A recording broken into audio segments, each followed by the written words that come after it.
China buying up farmland at alarming rates around military installations. So who is asleep at the wheel with our government?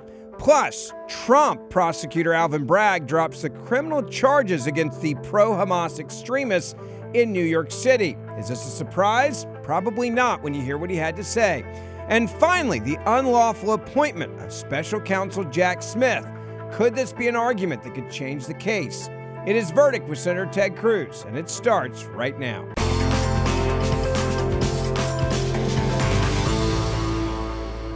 Welcome. It is Verdict with Senator Ted Cruz. Ben Ferguson with you. Senator, this is going to be a very interesting show today.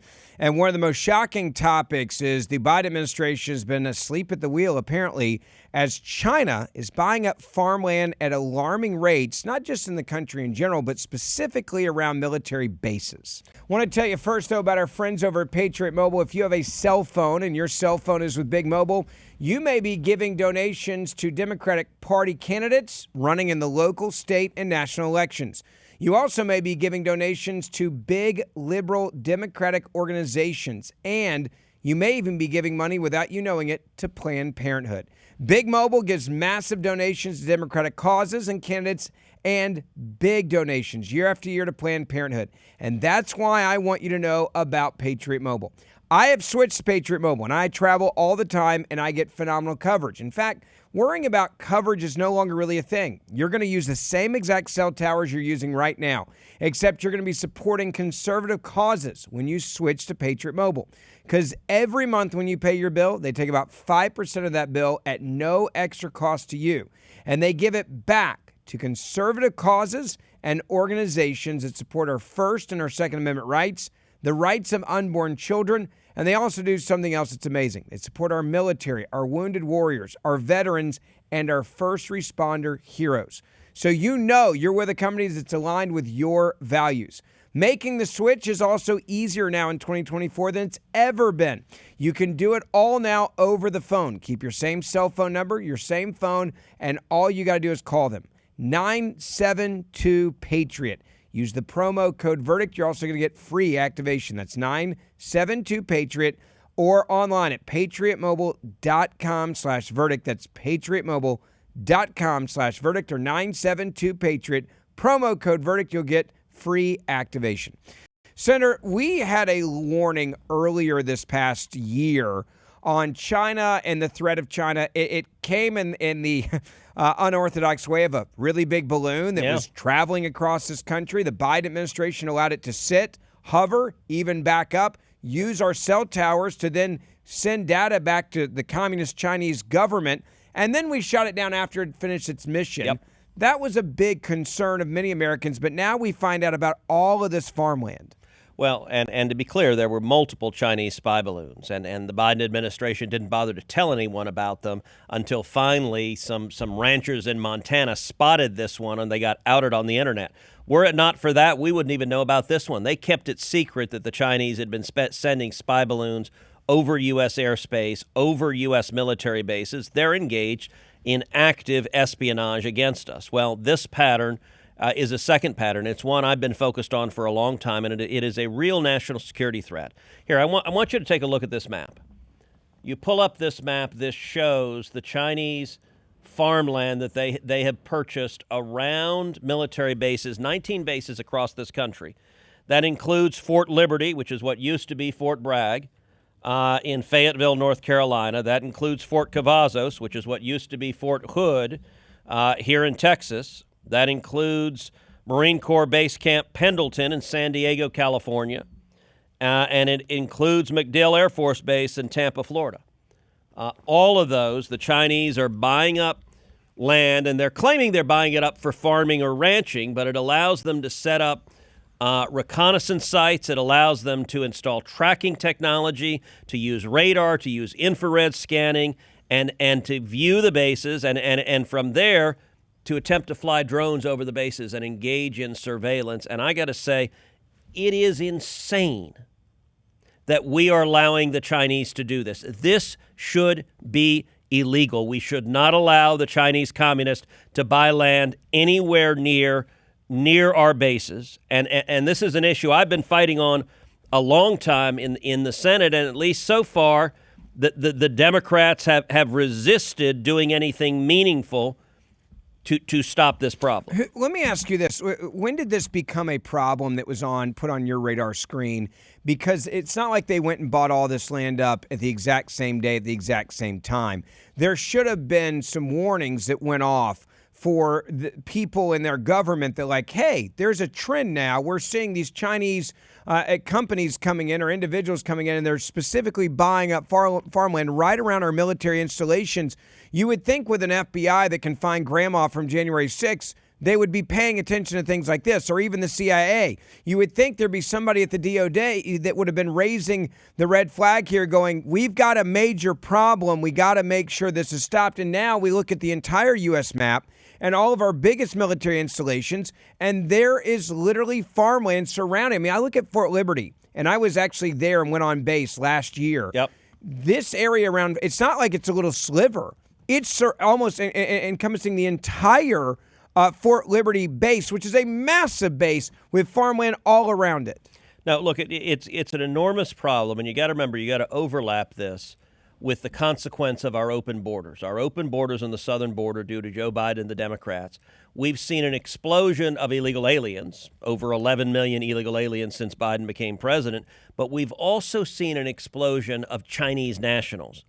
In 2021, how many Chinese nationals do you think crossed illegally into this country? 2021.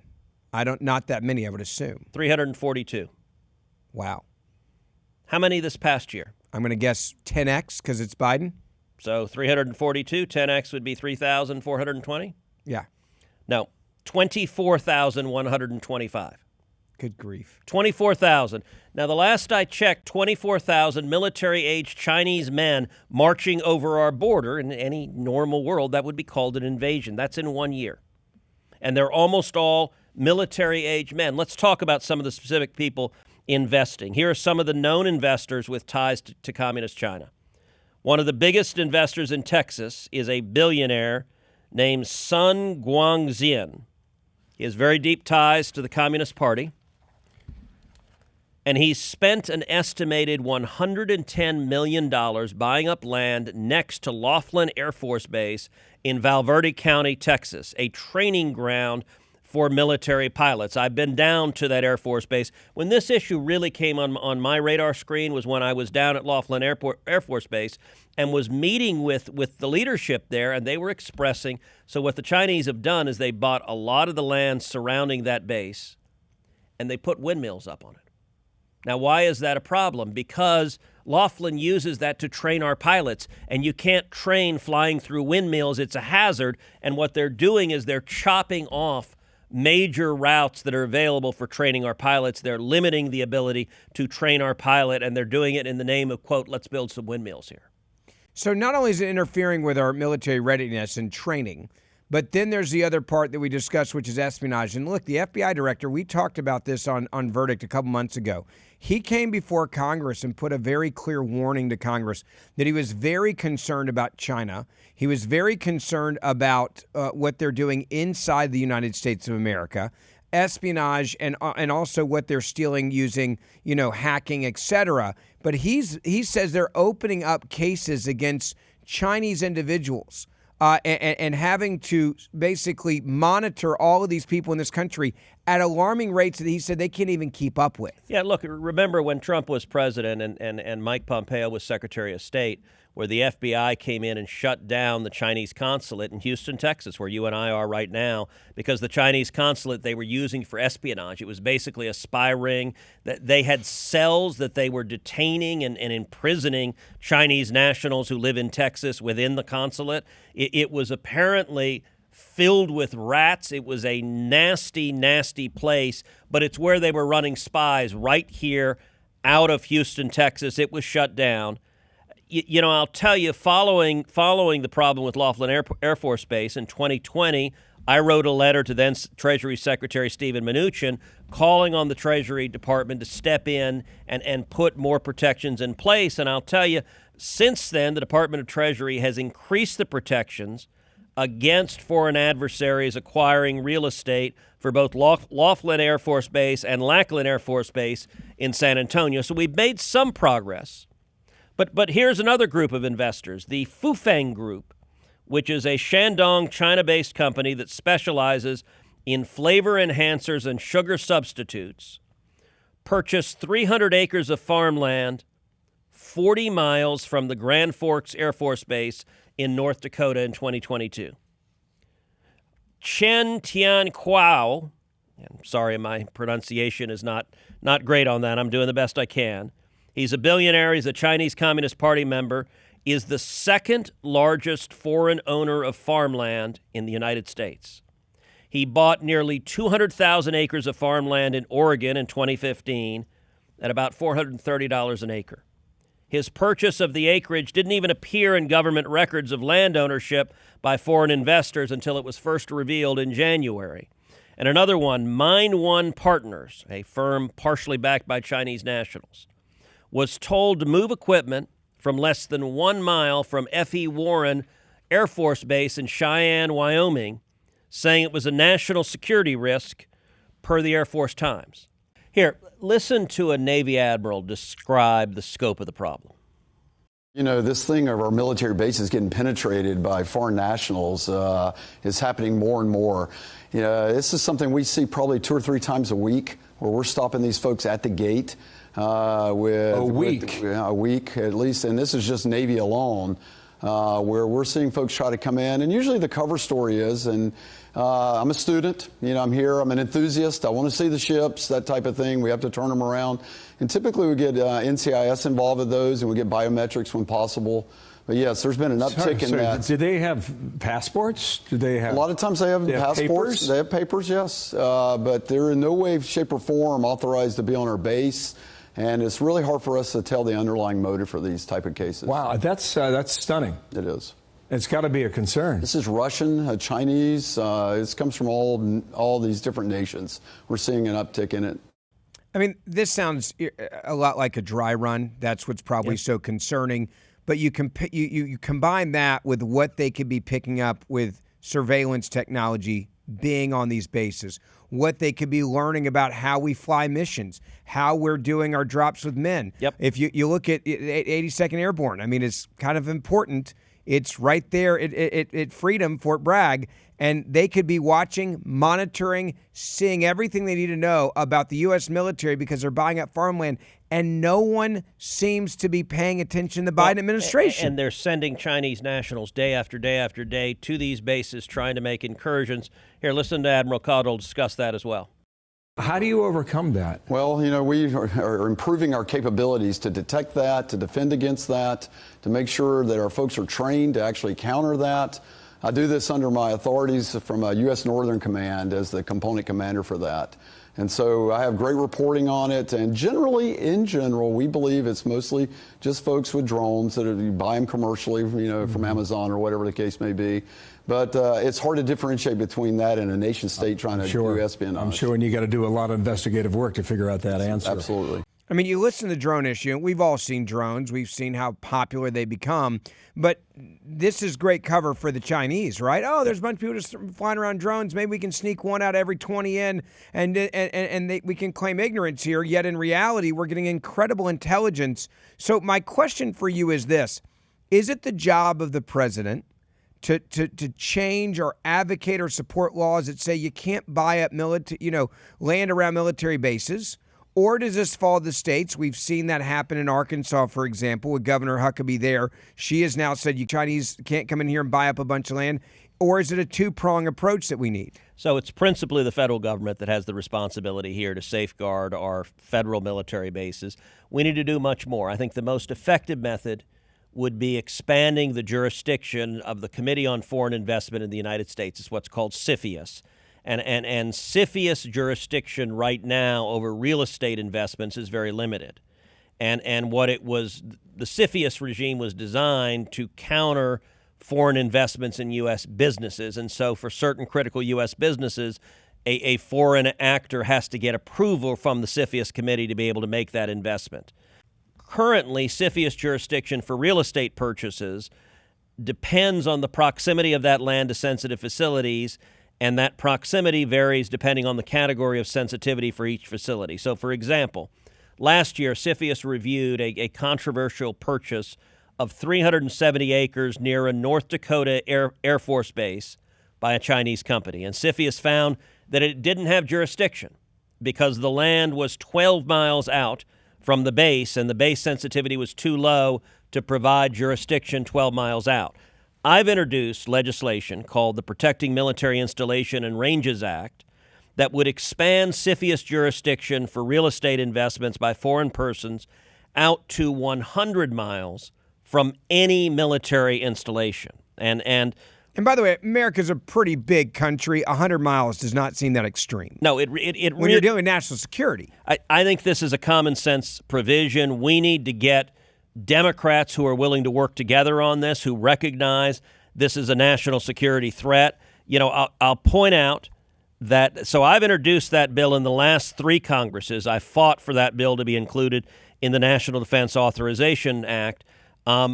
So far unsuccessfully. I've not been able to get the votes. Have you had any Democrats in any of these states where this has happened? They've said, hey, Senator Cruz, we're on the same page here? So what I was able to get in was in the fiscal year 2021 National Defense Authorization Act. I drafted legislation that empowered the Site Clearinghouse to conduct a more thorough review of wind farm construction near bases. As I said, we have this problem. We have this problem with Laughlin Air Force Base. We have the problem at Corpus Christi. And pilot training operations at Laughlin, at Dyess, at Goodfellow, at Kingsville, and Corpus Christi have all been threatened by a growing number of wind farms in South Texas and West Texas. So I drafted legislation that was passed into law to put added protections to say, look, you're not going to put windmills up in a way that significantly harm the ability of training our pilots, that if you're taking away major routes that we're using for training, that's not an appropriate place to put a windmill. And so we've had some progress in that regard, but frankly, we need to do a lot more.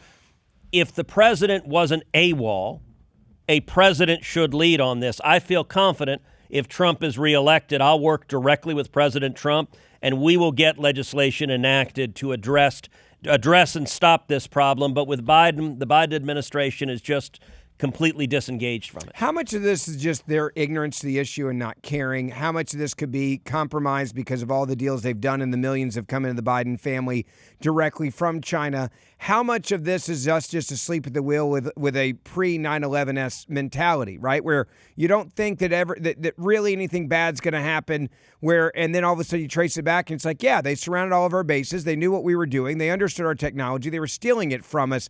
This is the stuff that keeps me up at night thinking about, we're seeing the warning, we're witnessing the land being purchased, and we're still not doing anything. So it's some of all of that. And there's an element of just apathy and ignorance. But there's also, we've talked before about how I think today's Democrat Party is structurally pro-China, that they're major stakeholders, big business, big tech, big Hollywood, big universities, they're all in bed with China. So today's Democrat Party is not focused on standing up to China. And this is one of the consequences, I think, really, of having a Democrat majority in the Senate, is that you're unable to drive an agenda. With a Republican majority in the Senate, we can drive an agenda far more effectively. And listen, it is hard for Democrats to vote no on common sense protections that would stand up on this. But as long as the Democrats are in charge, they just avoid the votes altogether. So I think this is one of the real consequences. I believe if in November we have a Republican president, Senate, and House, we will pass legislation, hopefully my legislation that I've introduced the last 3 Congresses, we get that passed, which would be a big, big step to solving this problem. Final question on this. We have a presidential debate coming up this week. Yeah. I have no doubt in my mind CNN's not going to bring up this type of issue. Is this where a candidate should take the opportunity to bring it up? Is this where Donald Trump should take a moment and talk about, hey, Mr. President, we've got this problem. We have bases that are being surrounded. Is that a moment that he should take and bring this issue to the people? You know, he could. I would be surprised if Trump puts a lot of time and energy into this because, frankly, this was a problem when Trump was president, too. So it's just expanded. Biden could push back and say, well, you didn't stop it, and he's right. Trump didn't stop it. It's gotten worse under Biden, and I'm confident Trump will stop it the next time around. But I don't, of all of the national security areas to draw distinction, I don't know that I would put this at the top of the list. Interesting perspective. Want to tell you about our friends over at Blackout Coffee. I start my day every day at 7 a.m. on the radio, and I have to have a premium cup of coffee. There's nothing worse than waking up and getting a bad cup of coffee or an average cup of coffee. And there are also a lot of woke coffee companies out there. You probably just thought of one or two names instantly when I said that. Why give your money to companies that hate your values and hate what you believe in? Well, Blackout Coffee was started by a group of guys that said, I'm tired of giving our money to a company that literally hates what we stand for, and I'm also tired of just having an average cup of coffee. Blackout Coffee, they decided we're going to fix that problem. Blackout Coffee is 100% committed to conservative values, from sourcing of the beans to the roasting process, customer support and shipping. They embody true American values, and they accept no compromise on taste or quality. Now, I want you to try Blackout Coffee, and you're going to understand how good it is, and I'm going to save you money. Go to blackoutcoffee.com/verdict. That's blackoutcoffee.com/verdict, and use coupon code VERDICT for 20% off your first order. Yeah, you're going to save 20% off. You're going to love the quality. You're going to love the taste. If you like flavored coffee, they've got some amazing brands, or flavors, I should say, as well. Check out the cinnamon. It's phenomenal. Blackoutcoffee.com/verdict. Use promo code VERDICT for 20% off your first order. Be awake, not woke. That's blackoutcoffee.com/verdict. Senator, I want to move on to another subject, and it's also a really important one. And it deals with Alvin Bragg. Yep. We saw the radicals shut down universities, occupy universities, become violent, storm buildings and take them over. We saw some of them actually be drug out and be held accountable for their actions. Alvin Bragg, we now find out, I'm not surprised. You said it earlier. You're not surprised at all. Is now basically walked in and cleaned the slate for these criminals. He's dropped the criminal charges against these pro-Hamas extremists. Is there going to be any accountability for this, or is this just the Democratic Party? This is Alvin Bragg. This is the Soros agenda. Look, sadly, this is the base of today's Democrat Party. When you look at those vicious anti-Semites, those angry young people on college campuses that hate Israel, that love Hamas, that are threatening Jewish students, that are chanting horrible Nazi slogans, telling Jews, literally, as they said in the University of Washington, go back to the ovens. That was a verbatim quote. Chanting, we love Hamas, as they did at Columbia. That was a verbatim quote. We're living in an environment where today's Democrat Party wants the votes of these radicals. And so at Columbia, it got so bad that the NYPD went in and arrested a number of people, arrested 46 defendants. Well, this week, 31 of them had their charges dropped, and dropped by Alvin Bragg, that same hard-left George Soros DA. Soros put millions behind electing Alvin Bragg. Alvin Bragg came in on an agenda, a two-part agenda. Number one, I will get Donald Trump. That's what he campaigned on. And number two, I will let criminals go. George Soros DAs across the country come in on the promise to let murderers go, to let rapists go, not to lock violent criminals up, to let them go. And you know what? I'll say this, Bragg is honoring his promises. It's the promises that he made, but I even think many Americans saw this. And in New York, you're seeing crime out of control. You were just there. I was there. It is starting to feel like a different city than it did 4, 5, 6 years ago. And you can see it in areas that are very populated. You can see it in the crimes that we've seen committed even at Times Square. You see so many problems that are happening. And at what point do the American people turn and say, enough is enough? Like, if you look at what they were doing on these college campuses in New York City and the violence and taking over, I would assume a lot of New Yorkers would say, this is not okay. You would assume that, but there are consequences when you elect Democrats. I will say one of the talking points you see among some Democrats is, well, this is terrible what's happening at campuses, but there's nothing we can do about it. And let's be clear. This is happening in New York. This is happening in Connecticut. This is happening in Pennsylvania. This is happening in New Jersey. This is happening in Massachusetts. This is happening in Illinois. This is happening in Washington State. This is happening in California. This happens in blue states that elect Democrats and put Democrats in charge. And when you elect Democrats and put Democrats in charge, when there are radicals who hate Israel, who are threatening Jewish students and chanting for Hamas, the Democrats you elected and put in charge, they support the radicals and they refuse to prosecute them. You know what? You do that in Texas, you do that in Florida, you do that in Georgia, you do that in Alabama, you will be arrested and you will be prosecuted. There is a consequence if you elect Republicans who actually believe in prosecuting criminals. You're not seeing Jewish students being threatened. You're not seeing Jewish students afraid to go to class. You know, Texas A&M. I was just at Texas A&M a week ago for the George Strait concert, which was phenomenal, by the way. What an amazing concert. Broken attendance record, which was pretty cool, and you were one of them. It was the largest concert in America in U.S. history. 110,905 people. It was phenomenal. It's also the largest crowd ever at Kyle Field, because you think about it, a football game, they don't have people on the field. Yeah. So you had the field full of chairs also. It was a packed crowd. You know what? Jewish students at A&M aren't afraid for their safety. Yeah, great point. Because if there's a pro-Hamas terrorist who threatens them, they'll arrest him and they'll throw him out of school. When you look at what this prosecutor has done here and the others, part of it goes even to a bigger plan from Soros, and I think Americans need to understand this. It's about bail reform, prison reform, which means letting out violent criminals who are currently in prison, and it's about driving the police insane. If you can't defund the police, you at least drive them to insanity where they just quit. Major cities now are watching experienced police officers walk off the job, leave and go to other departments, or get out of the field altogether because they're risking their lives to lock people up. And then Alvin Bragg immediately sets them free before they've even finished the paperwork. That's part of the bigger world of Alvin Bragg and Soros that they're trying to create, which is chaos organized and designed to make the police just say, I'm done. There are two ways you abolish the police. One, you do it directly. You take over the city government. You take over whoever the controlling governmental entity is, and you defund the police. You cut off the money. You fire the police officers. That's what we've seen the radical left do. We saw the NYPD cut over $1 billion from their budget. Sadly, we saw the Austin Police Department here in Texas cut $150 million from its police budget. We saw Minneapolis do that. By the way, every time they do that, the crime rates go up, the murder rates go up. Amazing. When you pull cops off the street, more people die.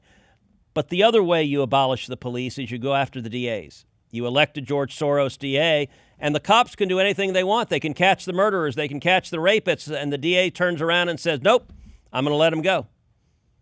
And that is functionally the same thing. The cops cannot do their jobs without a DA who will prosecute. By the way, just this past week, we talked about it in this last podcast, a judicial nominee from Joe Biden nominated to the Federal Court of Appeals who had done volunteer work for a communist organization in Tennessee that had vocally called for abolishing ICE, abolishing the police, and the Biden administration wants her to be a Court of Appeals judge because, by the way, another way to abolish the police is put judges on the bench that just order criminals released free. This is all about, at the end of the day, this is about expanding chaos. This is about destroying American society. Law and order. I genuinely do not understand. I don't know how to, look, in any debate, one tries to stand in the shoes of the person you're arguing. You try to understand, okay, why would someone think that? Look, you and I are both pro-life. We can both understand why someone would be pro-choice. There are arguments you can understand why, in good faith, someone would get there.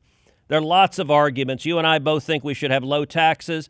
We can understand the arguments why you want the rich to pay a bigger chunk. Like, those arguments are not irrational. I am genuinely incapable of articulating the reasons why anyone would want to release more murderers, to say the world would be better if more murderers, more rapists, more child molesters were on the street and out there murdering more people, raping more people, molesting more kids. I'm trying to give the benefit of the doubt, but I know of no reason to support that other than that you want to destroy society. Yeah. Am I wrong? Can No, you no, give? I mean, yeah. play devil's advocate for a minute. Give me the argument Yeah, why you're Alvin Bragg and you think the world would be better with more murderers on the street. Yeah, there's not a logical argument there. And I think this is where it's about remaking this country. And it's about fundamentally changing this country, changing what law and order is. There's no longer right and wrong. There's no longer good and evil. There's no longer a society that's ruled by laws that are applied equally. This is about some sort of new type of country I think they want to develop. But I also think some of this is just, I think they look at it as revenge. Well, and listen, all law enforcement becomes political. And here, I want you to watch and listen to a really extraordinary exchange that just happened. And it's an exchange between Bill Maher and Andrew Cuomo, former governor of New York, former attorney general of New York. Here, give a listen, give a watch.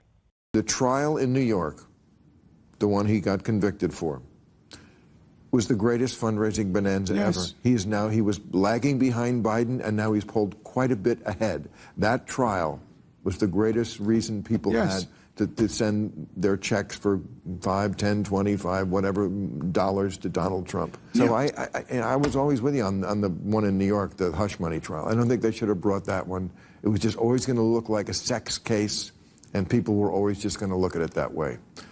So anyway. That case, the Attorney General's case in New York, frankly, should have never been brought.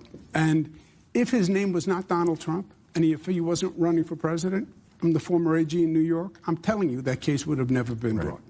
And that's what is offensive to people. And it should be, because if there's anything left, it's belief in the justice system. Go after Trump, but everyone else that's an actual hardcore criminal in New York City, let him walk. Look, I got to say, that is the first time in my life that I've ever been quoted by Andrew Cuomo.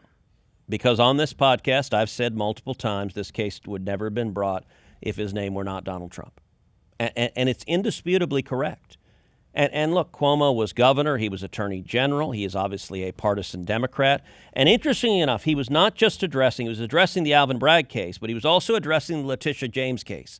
The ridiculous case with the wildly partisan judge who went after and is trying to get $500 million out of Trump to destroy his business. Both of those cases were vindictive. Both of those cases are legally frivolous. Both of those cases will be overturned on appeal, and they were all about the weaponization of justice. Look, I'm going to give credit to both Bill Maher and to Cuomo. They're both Democrats. They're both outspoken Democrats, and they are among the very first to actually have the guts to call this out for what it is. That's a big deal. Listen, if Cuomo is willing to say it, you know what? There are a lot of other people who see it. Even if they're scared to say it out loud, they can tell just how political, just how much garbage this is. It brings us to story number 3. It's an important one, and that's the unlawful appointment argument that's been made about the special counsel, Jack Smith. I want you to walk us through this because it is complicated. And I want you to make the argument that is, why is there a possibility that this may work for Trump's legal team? They're the ones that are basically raising the argument about this the unlawful appointment of Jack Smith. Walk us through the argument that his legal team is making and why they're making it now. Well, let me start by watch and listen to how it was laid out in a TV interview with Andy McCarthy, and then we'll talk about it as soon as we listen to this. Look, Jackie, I think it's deceptive coverage. The difference between the issue about Smith's status that's been raised in this case that distinguishes it from other cases is that prior independent counsels were appointed under a congressional statute. This independent counsel, Jack Smith, has been appointed under a Justice Department regulation. And what the Constitution says is that when you're talking about an officer of the United States carrying out these kinds of duties, either the person has to be nominated by the president and confirmed by the Senate, or has to occupy a position that Congress has established by law. So this actually is a pretty novel and important argument, which is why people like former Attorneys General Edwin Meese and Michael Mukasey have filed briefs saying that Smith doesn't have adequate legal constitutional basis to proceed with this case. It's not at all a frivolous argument. And I think the rap on Judge Cannon is just ridiculous. This is a classified information case. They're very hard to get to trial. She could have satisfied the media and said, we'll have an August 1st trial date that everyone would have known was illusory. Instead, she's trying to move through a mass of pretrial work that has to be done so that she can set a realistic trial date. And for that, she's being accused, I think falsely, of postponing the case because she's trying to help Trump's electoral effort.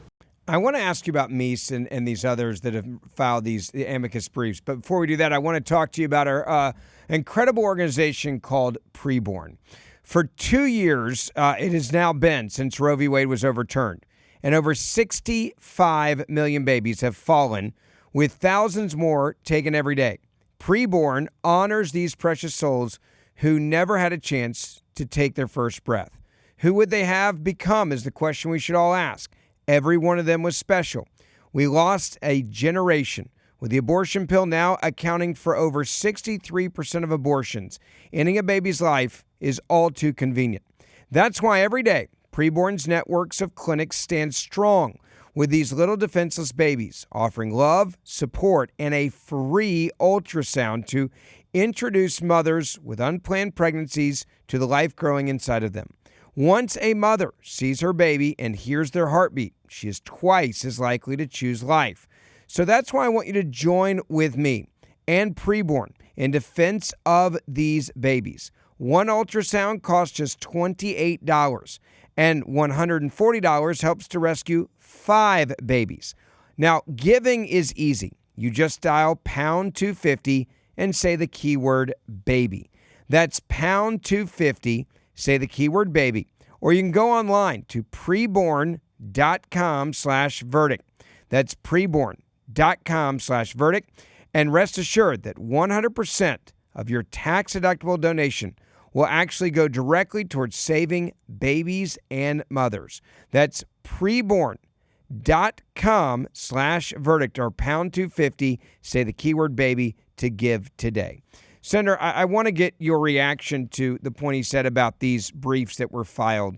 They're important briefs that are being filed, and yet for many Americans, they can still sound very overwhelming to understand. So what's the goal here? Yeah, and let me say, by the way, we just played a clip from Andy McCarthy. Andy's a good friend of mine. One question I'd be interested from Verdict listeners. We could certainly have Andy as a guest on this podcast. We could also have law professor Jonathan Turley as a guest on this podcast. Both of them I know very well. So if y'all think those would be good guests to have a detailed discussion about these issues, let us know on Twitter. Let us know. Reach out to Ben and me and let us know. And either or both of them we could have on, and it could be a very interesting discussion. Listen, so the judge in Florida has set an oral argument on the question of whether Jack Smith's appointment is legal and constitutional. And that's going to be argued by Gene Scher and Josh Blackman. Josh Blackman is a law professor. Gene Scher is a very, very well-respected Supreme Court litigator. Scher is the named partner in Scher Jaffe. Jaffe is Eric Jaffe, who clerked with me. He was a Clarence Thomas clerk the same year I clerked for Chief Justice Rehnquist. I've known both of them a very, very long time. Ed Meese, former Attorney General, is who has brought this argument and has filed an amicus brief arguing that Jack Smith is not appointed legally. And the argument, first of all, they say there's no federal statute that establishes an office of special counsel in the Department of Justice. So there's not a statutory basis for creating this role. Secondly, they argue that even if you ignore that there isn't a statute, there is also no statute authorizing the Attorney General, rather than the President, with the advice and consent of the Senate, to appoint such a special counsel. The special counsel, the way it's structured right now, has more power than any of the 94 U.S. attorneys who prosecute cases across the country. So all across the country, there are 94 U.S. attorneys. Every single one of them has been nominated by the President of the United States, and every single one of them has been confirmed by the Senate. That's the structure. When you have a prosecutor with that level of power, you go through the checks and balances. Well, Jack Smith was not confirmed by the Senate.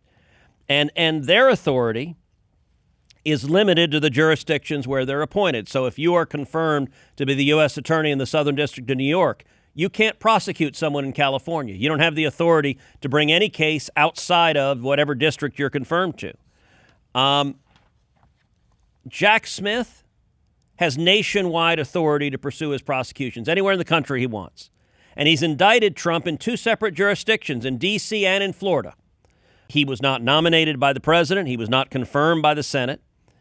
And that, the amicus brief argues, violates the requirements of the Constitution. General Meese also acknowledges, quote, there are times when the appointment of a special counsel is appropriate. But federal statutes and the Constitution only allow such appointments through the use of existing United States attorneys. So it's worth noting there have been other special counsels, but they were sitting U.S. attorneys. So, for example, Patrick Fitzgerald was appointed as a special counsel. He was a sitting U.S. attorney. Rod Rosenstein was appointed as special counsel. He was a sitting U.S. attorney. John Huber was appointed as special counsel. He was a sitting U.S. attorney.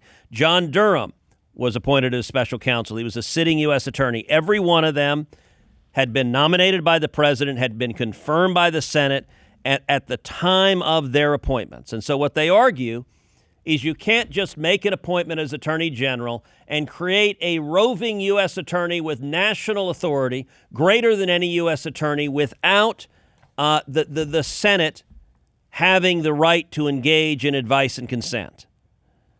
That argument... Is that a legitimate argument? I mean, you're obviously a guy that did this for a very long time in that role as a lawyer. So the question I ask you is, when you hear this argument, you see names like Meese and others that are getting involved, and you hear the argument they're making, is it a legitimate one? It's a real argument and a serious argument. It doesn't mean it'll necessarily prevail, doesn't mean it'll be a slam dunk. There are real arguments on the other side, but look, I think there is a possibility this argument prevails. There's a long history dealing with special counsels, and before that there was something called the independent counsel. There was a statute that allowed independent counsels to be appointed, and that was created by Congress. So you'll recall Ken Starr was appointed as an independent counsel to prosecute Bill Clinton. Yeah. And at the time, so there was a case that was brought challenging the constitutionality of the independent counsel statute. It was a case called Morrison versus Olson. The Olson was Ted Olson, who at the time was the head of the Office of Legal Counsel in the Department of Justice. He later became the Solicitor General of the United States under George W. Bush. Ted is a good friend. That case went to the Supreme Court, and 8-1, the Supreme Court upheld the constitutionality of the independent counsel statute. The dissent was authored by Justice Scalia. And Justice Scalia laid out an argument why having an independent counsel who is not subject to the authority of the Attorney General, not subject to the authority of the President, is contrary to Article 2 of the Constitution and exceptionally dangerous. What's interesting is the view of Scalia's dissent, a lone dissent 8-1, I think has been vindicated over the years and over the decades. More and more people realize Scalia made some very effective points, so much so that when the independent counsel statute expired, so it was written so it would expire, I don't remember if it was 10 years or 20 years, but it had a date certain where it expired. When it expired, Congress didn't reauthorize it. So it is no longer the law. The independent counsel statute is no longer the law, and neither Democrats nor Republicans wanted to authorize it. I think Democrats were really unhappy with the job Ken Starr had done going after Bill Clinton, so they didn't want that to happen again. Republicans had seen it abused going after Republicans, and so both parties said, let's let this statute expire, which means you don't have a special statute authorizing Jack Smith the way you would otherwise. So I think this is a real argument. We'll see what Judge Cannon does, but these are serious arguments that deserve to be considered seriously on the merits. How quickly will we find out? I think we'll get a decision relatively quickly. My suspicion is that we'll get it within the next few months. Best case scenario for Trump, what would that look like? Well, if Judge Cannon rules that Jack Smith is illegally appointed, that he does not have the authority to bring the case, that decision presumably would be appealed, but that would permanently put on hold the case in Florida, but it would naturally have an implication on the D.C. case because Jack Smith is the prosecutor who's brought the D.C. case as well. Now, technically speaking, the D.C. judge would not be bound by the decision of the Florida judge. Nonetheless, how those two interact, it would become a major issue in every case, both cases being brought by Jack Smith. It's going to be very interesting. We're going to cover it here. We'll keep you updated. Don't forget, we do this show Monday, Wednesday, and Friday. We have a week in review for anything you may have missed on Saturdays as well, so hit that subscribe or auto-download button. If you're watching this episode on YouTube, make sure you hit that follow button there, or subscribe button, so that you will not miss an episode. We do one episode typically a week on video and audio. The other ones are just on audio, so make sure that you do that as well. And grab my podcast, the Ben Ferguson Podcast, on those in-between days. I will keep you up to date on the latest breaking news, and the Senator and I will see you back here in a couple of days.